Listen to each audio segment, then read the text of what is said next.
Hi guys, welcome to Zion earning app. இன்றைக்கி நம்ம சேனலில் பார்க்க போகிறது LVMH அப்படிங்கிற ஒரு ஆப்பினுடைய டீட்டெயில் வீடியோ தான் பார்க்க போகிறோம். இந்த ஆப்பில் பார்த்தீங்க அப்படின்னா ஆல்ரெடி பெரிய பெரிய டீமெல்லாம் வந்துட்டு ஃபுல்லாக டோட்டலி வந்து க்ளோஸ் பண்ணிட்டாங்க. இப்போ நார்மல் பர்சன்ஸ் இந்த ஆப் பார்த்தீங்கன்னா டீட்டெயிலே தெரியாமல் ஒரு சில மெம்பர்ஸ் வில்லேஜில் தென் பார்த்தீங்கன்னா ஊர் சைட்லலாம் இந்த ஆப் வந்து ப்ரொமோட் பண்ணி போயிட்டு இருக்கும். பிகாஸ் பார்த்தீங்க அப்படின்னா இதில் ஆஃபர்ஸ் வந்து ரொம்ப ஹெவியாக இருக்குது. போட்ட அமௌண்ட் பார்த்தீங்கன்னா 3 நாளில் 2 நாளில் எடுக்கிற மாதிரி கொடுத்துருக்காங்க. ஸோ அந்த மாதிரி இருக்கும்போது சரி 2 நாள் தானே ரிஸ்க்கு, 4வது நாள் போயிடுச்சுன்னா நம்மளுக்கு போட்டது வந்துடும், கொஞ்சம் ப்ராஃபிட் வந்துடும். இதே 5 நாள் 10 நாள் போச்சுன்னா ட்ரிபிள் ப்ராஃபிட் வரும், 5 மடங்கு 10 மடங்கு ப்ராஃபிட் வரும் அப்படின்னு நார்மல் பர்சன் போட்ட அமௌண்ட் எத்தனை நாள் எடுப்போம் அப்படிங்கிற மாதிரி கால்குலேட் பண்ணி நீங்கள் போட்டிருப்பீங்க. ஒரு ஆப்பில் போட்ட அமௌண்ட்டை 3 நாள் 4 நாள் 5 நாள்லாம் எடுக்கிற மாதிரி கொடுத்தாங்கன்னா அந்த ஆப் வந்து டோட்டலி க்ளோஸ்டு. ஓகேவா? அதுக்கப்புறம் அந்த ஆப்பில் வந்து விட்ரா நிறைய பேருக்கு பெண்டிங் வச்சிருப்பாங்க. ஆல்ரெடி ஒரு சில மெம்பர்ஸ் இன்வைட் அப்கிரேட் ரெஃபரல் பண்ணிட்டு எனக்கு இந்த ஆப் பற்றி நான் அறியாமையால் பண்ணிகிட்டே இருக்க மெம்பர்ஸ்க்கு மட்டும் அந்த ஆப் வந்து கீழே போயிட்டு இருக்கும். ஓகேவா? அவங்களுக்கு மட்டும் விட்ரா கொடுத்துட்டு இருப்பாங்க. தென் பார்த்தீங்க அப்படின்னா இந்த ஆப்பில் பார்த்தீங்க அப்படின்னா 97,000 எப்பவுமே நம்ம கடைசி பிளான் தான் பார்க்கணும். கடைசி பிளானில் போட்ட அமௌண்ட் எத்தனை நாளில் எடுக்கிற மாதிரி இருக்குன்னு பார்த்து தான் நம்ம ஆப்பை வந்து கொண்டு போவோம். இதில் பார்த்தீங்க அப்படின்னா 97,000 கொடுத்துருக்காங்க.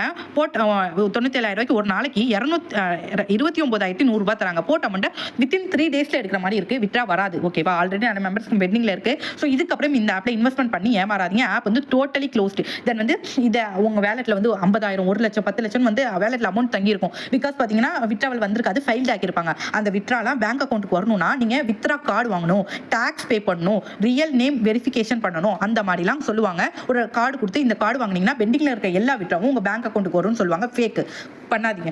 அப்படி பண்ணாலும் விட்ராவல் வராது. இந்த ஆப் வந்து டோட்டலி க்ளோஸ்டு. நீங்கள் விட்ரா கார்டு வாங்கினாலும் விட்ரா வராது. தென் இதே மேனேஜர் ஒரு ஃபேக் ஆப் லிங்கை கொடுத்து அதில் ஜாயின் பண்ணிக்க சொல்லுவாங்க. அந்த ஆப்பில் ஜாயின் பண்ணாலும் 10 to 15 டேஸ்க்குள்ளே அந்த ஆப் க்ளோஸ் ஆகிடும். ஓகேவா?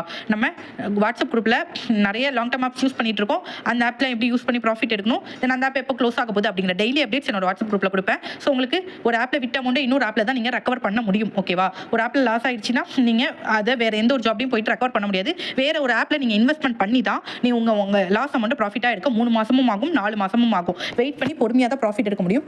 தென் எந்த ஒரு ஆப்பாக இருந்தாலும் நீங்கள் யார் பேச்சும் கேட்டு இன்வெஸ்ட் பண்ணுறது அதிகமாக போடக்கூடாது. ஸோ இன்வெஸ்ட்மெண்ட் உங்களோட ஓன் ரிஸ்க்காக தான் இருக்கணும். கடன் வாங்கி இன்வெஸ்ட்மெண்ட் பண்ணக்கூடாது. தென் இதில் க்ளோஸ் ஆன மெம்பர்ஸ் நிறைய பேர் வந்து சைபர் கிரைம்கிட்ட கம்ப்ளைண்ட் பண்ணுவீங்க. ஸோ அந்த மாதிரி பண்ணுறதுனால உங்களை நார்மல் பர்சனோட அக்கௌண்ட் தான் ஃப்ரீஸ் ஆகும். உங்கள் அக்கௌண்ட்டுக்கு எந்த கம்பெனிலேருந்து பணம் வந்துச்சோ அதே கம்பெனிலேருந்து அந்த ஆப்ஸ் யூஸ் பண்ணுற நிறைய மெம்பர்ஸ்க்கு பணம் போயிருக்கும். கரெக்டாக? ஸோ அந்த மெம்பர்ஸோட அக்கௌண்ட்ஸ் எல்லாம் வந்து ஃப்ரீஸ் பண்ணுவாங்க. ஸோ அதனால உங்கள் அமௌண்ட் வந்து ரெக்கவர் ஆகுமான்னு கேட்டிங்க அப்படின்னா 90% எனக்கு தெரிஞ்சு சைபர் கிரைமால உங்களோட லாஸ் அமௌண்ட் ரெக்கவர் பண்ண முடியாது. ஓகேவா? உங்களை தான் வந்து எதுக்கு இந்த மாதிரி ஃபேக் ஆப்ஸ்லாம் யூஸ் பண்ணுறீங்க அப்படின்னு சொல்லி கேட்பாங்க. இது வந்து ஒரு பிஸ்னஸ். இது பிஸ்னஸ்லாம் நம்ம பிஸ்னஸ் நார்மலாக நம்ம பண்ணுற ஆஃப்லைன் பிஸ்னஸில் எவ்வளோ ரிஸ்க் இருக்கும், அதுலேயுமே லாஸ் வரும். அதே தான் இந்த ஆப்ஸ், லாஸும் வரும் ப்ராஃபிட்டும் வரும். பட் அடுத்தடுத்து பண்ணிட்டு போயிட்டு இருக்கும்போது நமக்கு ப்ராஃபிட் அப்படிங்கிறது நம்ம ஓரளவுக்கு எடுத்துடலாம். ஓகேவா? பட் வந்து ஒரே ஆப் நம்பி இருக்காமல் 3 ஆப் 4 ஆப் 5 ஆப் எடுத்து நீங்கள் யூஸ் பண்ணணும். செகண்ட் பிளான் போட்டு ஃபர்ஸ்ட் பிளான் போட்டு செகண்ட் பிளான் போட்டு அந்த மாதிரி யூஸ் பண்ணும்போது ஒரு ஆப்பில் விட்ட அமௌண்ட்டை நீங்கள் அடுத்தடுத்த ஆப்பில் நீங்கள் ஈஸியாகவே ரெக்கவர் பண்ணிக்கலாம். தென் வந்து என்னோட வாட்ஸ்அப் குரூப்பில் ஜாயின் பண்ணிக்கோங்க. உங்களுக்கு என்ன டவுட்ஸ்னாலும் என்கிட்ட கிளாரிஃபை பண்ணிவிட்டு அதுக்கப்புறமா நான் குரூப்பில் கொடுக்குற ஆப்ஸை அப்சர்வ் பண்ணிவிட்டு அதுக்கப்புறமா ஜாயின் பண்ணிக்கோங்க. இன்வெஸ்ட்மெண்ட் உங்களோட ஓன் ரிஸ்க் தான். நான் கொடுக்குற ஆப்ஸாக இருந்தாலும் லாஸும் இருக்கும் ப்ராஃபிட்டும் இருக்கும். பட் ஓரளவுக்கு 70 to 80% நான் கெஸ் பண்ணி க்ளோஸ் ஆக போகுது அப்படிங்கிறத நான் குரூப்பில் இன்ஃபார்ம் பண்ணிடுவேன். அதையும் மீறி ஏதாச்சும் ஆச்சுன்னா அடுத்த ஆப்பில் ரெக்கவர் பண்ணிக்கலாம் அப்படிங்கிற மெம்பர்ஸ் மட்டும் ஆன்லைன் யூஸ் பண்ணுங்கள். அப்படி இல்லை என்னால் லாஸ் ஏற்றுக்க முடியாது, என்னால் தாங்க முடியாது அப்படிங்கிற மெம்பர்ஸ் ஆன்லைன் ஆப்ஸ் யூஸ் பண்ணாதீங்க. தேங்க்ஸ் ஃபார் வாட்சிங்.